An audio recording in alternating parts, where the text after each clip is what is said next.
Tryoxnoshka radarlar bekor qilsa bo'ladi deb aytishayotgan videolarni ko'ryapman, lekin hozirgi paytda buni qilib bo'lmaydi.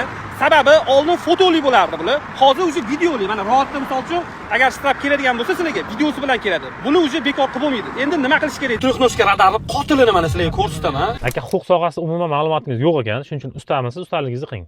Sizga maslahatim, sizga hech qanaqa adovatim yo'q, lekin siz yaxshi zo'r usta ekansiz. Videolarni ko'rib chiqdim.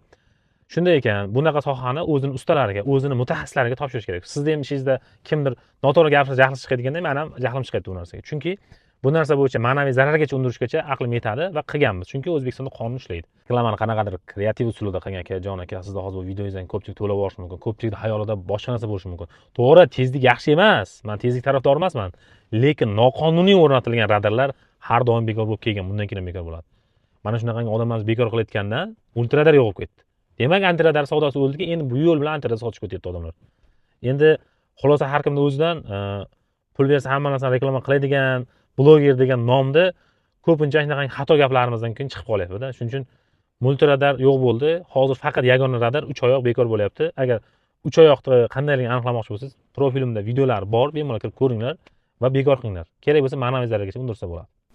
Bu videoni maksimal tarqatishga yordam berasizlar degan umiddaman, chunki juda ham ko'p odam shunaqa ishonchsiz ma'lumotlarga aldanib, cho'ntaklariga zarar berib qo'yadi. Shuning uchun mana shunaqa kurashda hammamiz baravariga qilsak, multiradarga o'xshab 3 oyog'im yo'qib ketadi. Faqat stalbadagilar qoladi. Stalbadagilar oltasi sekin o'taverasizlar.